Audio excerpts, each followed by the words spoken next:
You're listening to the Dungeons, Dragons, and Psychology Podcast.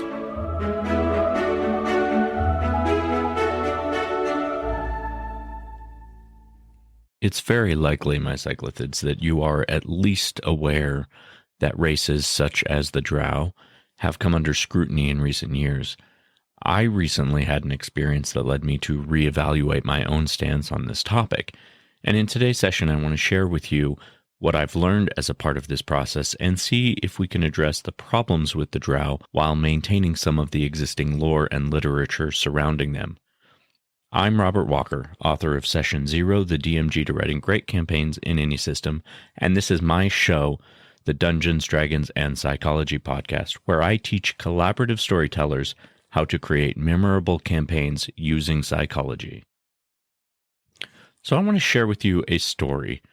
This is a true story, and it just recently happened. And what happened was I got home from work in the evening, and I opened my email inbox, the Dungeons Dragons Psychology at gmail.com email that all of you are welcome to message me at and communicate with me at. And when I opened this email, there was a message from some other collaborators I'd worked with in the past, and they brought to my attention that some of the language I had used on my podcast and in my book surrounding the Drow was problematic, and they were pretty upset with some of the things that I had said. So I shared this email with my wife, and her first response was what I expected. She said, "It doesn't sound like these people really know you as a person at all." And I agreed with her. I thought that was true because I tried to be very open, accepting, and inclusive of all people. But after I calmed down, after I thought about the words that they were saying, asked for a little more clarification, got their point of view about the words that I had said and how it could be problematic, it really got me to think that I might be portraying something that I don't actually believe in. I might be continuing an injustice that does not represent my beliefs. So I decided that what I really needed to do was educate myself and try to understand what it was that I was missing in my point of view. So I decided to spend the next few days researching the problem with the Drow and my own stance and my own statements. I re-listened to my own episodes. I reread the chapter in my book and evaluated those things against what I was learning. And so here is what my research brought to my attention. While there are undoubtedly an innumerable number of things about Drow lore and society that could be insensitive, there are three primary problems that surround the Drow, and those three issues are what I'm going to be discussing today. The first issue, and probably the most obvious, is their depiction is racially insensitive. Secondly, their society presents a misogynistic view of women in power. And third, the entire idea of an evil race is a problematic construct. So let's begin with the first one, the idea that the depiction is racially insensitive. And I think that one is pretty easy to understand because at their core, the idea exists with the Drow that black equals evil in sense of this race. And obviously that is a problematic point of view. I had taken the idea of Drow society and the literature surrounding the Drow society as something that I held dear to me because I loved the stories about the Drow. I love R.A. Salvatore. I loved the story of Drizzt. And so in my heart, I was clinging to these stories without reevaluating the entire idea of what the concept stood for. The idea that by portraying this entire species as, dark-skinned elves and the correlations that it had with our real-world society, I was not considering how that affected other people because I didn't have the myopics to really understand that that could be disenfranchising people who would want to come to the game but then saw themselves represented in such a way. So I minimized my opinions on this by saying things in my book and on my podcast like it's just a game and that people were just making an argument out of something that didn't need to be an argument. And I was very wrong about those statements because I had not really taken the time to internalize what other people would be experiencing through these depictions. And as I go forward, I am definitely going to modify my opinions on this. And this whole experience has been very eye-opening. So let's move into the second problem, which is the society presenting a misogynistic view of women in power. In a lot of ways, it reminds me of the early movements in psychology where women with mental health issues were sort of given this diagnosis of, well, you're having problems because you're a woman. Their whole field was surrounded with sexism. And I think a lot of that same sort of sexism exists in the view of the Drow society and its matriarchal structure. Now, of course, being a matriarchy is by no means a problem.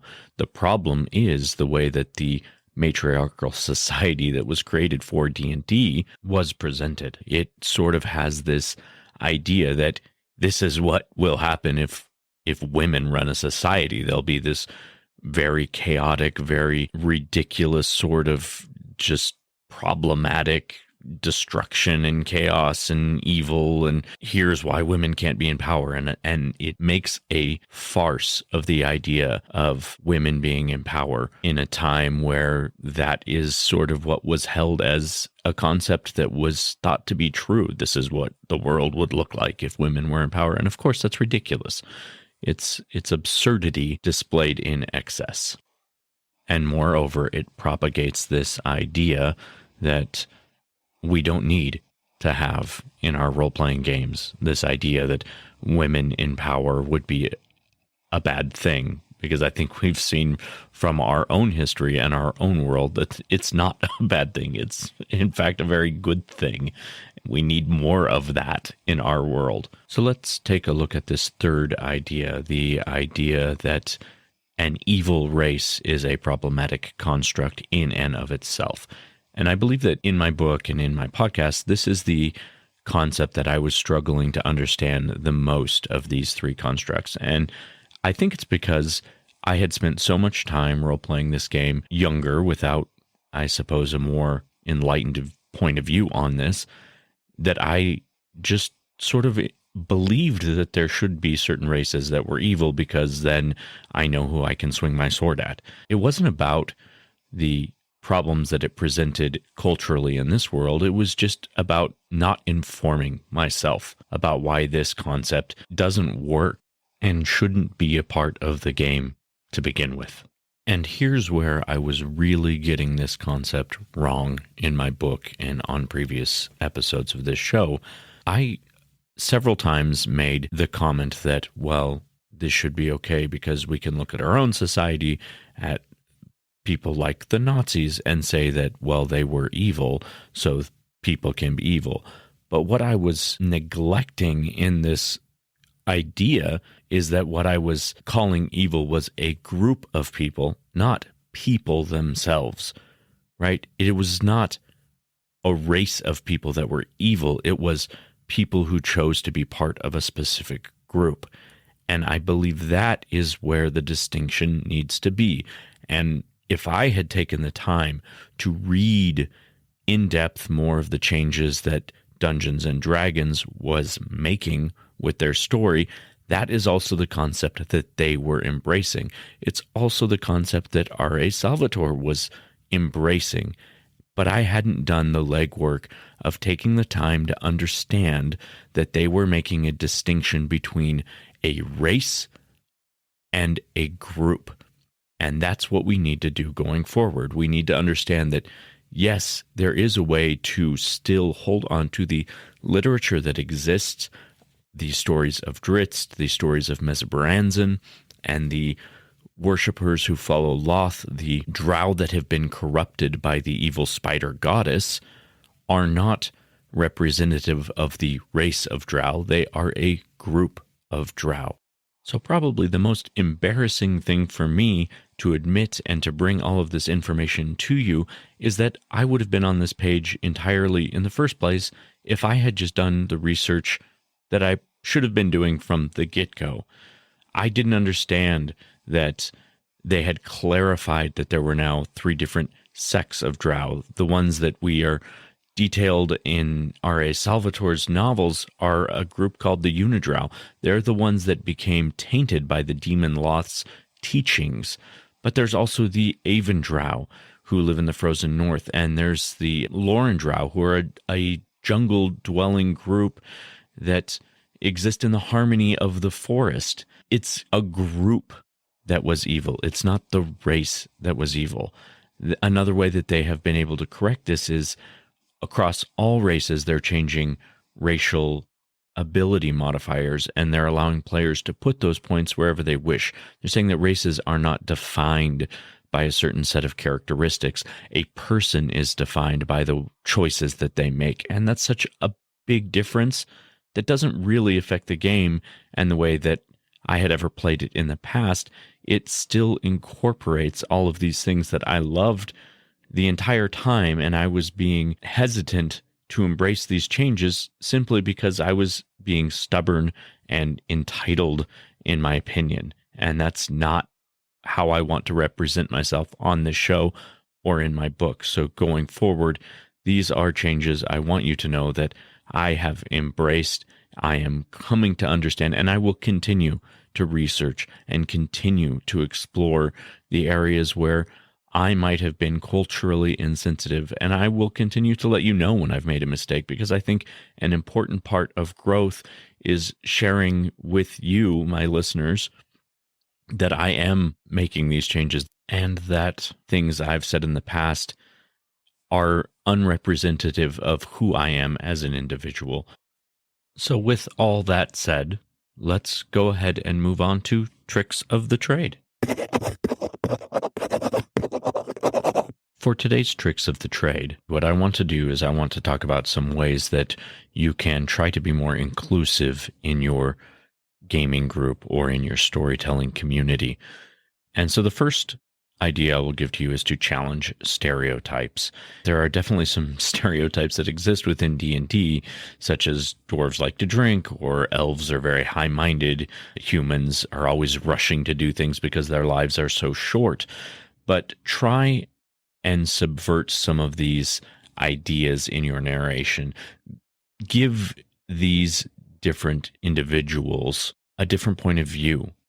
Try and make them different than you've ever made them before, and show that groups do not represent races, which is the whole thing I'm trying to get at here today. Secondly, be welcoming to other individuals. Make sure that anyone who comes to your table feels safe and has the opportunities to express themselves. In the past, Dungeons and Dragons has been a hobby that's had a lot of division, and many of us know how hard it can actually be to find people who want to play in these games, and some of that might be because of the old stigmas that exists. So it would be hypocritical of us to be unwelcoming of anyone who wants to game in a different way or has a different point of view about how the game should be played. So show interest in people who are interested in playing D&D, and be patient and gentle with their questions when they want to join your game. Find out what they're comfortable with, and find out how it is that they would like to play a game and how they feel they should be represented at your table. And lastly, if you are the dungeon master, you need to check in with your players. There's no reason that they should ever feel uncomfortable at your table.